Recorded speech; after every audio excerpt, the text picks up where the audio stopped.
ఈరోజు ఒక రాష్ట్ర మంత్రివర్గ స్థానంలో మన ఇంటి బిడ్డగా బలహీన వర్గాల కష్టం, బలహీన వర్గాల శ్రమ, వారు ఎదుర్కొన్నటువంటి సమస్యలన్నీ కూడా క్షుణ్ణంగా తెలిసినటువంటి ఒక ఉద్యమ నేత మన సవితక్క గారు మంత్రిగా, బీసీ మంత్రిగా, స్థానిక శాసనసభ్యులుగా ఉండటం నిజంగా మనం అందరం చేసుకున్నటువంటి అదృష్టం.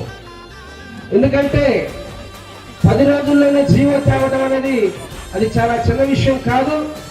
గౌరవ ముఖ్యమంత్రి వర్యులు మాన్యశ్రీ నారా చంద్రబాబు నాయుడు గారి యొక్క సహకారంతో, మన యువనేత రాష్ట్ర మంత్రివర్యులు నారా లోకేష్ గారి యొక్క సహకారంతో జీవోని మన మంత్రివర్యులు సవితమ్మ గారు మేము చూసాం. అక్కమ్మట నుండి ఆమె ఎంతగా కష్టపడిందంటే బీసీ వెల్ఫేర్ ఆఫీసర్లతో మాట్లాడటం, మరలా సీఎం గారి సిబ్బందితో మాట్లాడటం, జీవో వచ్చేదా కూడా మాకంటే ఎక్కువగా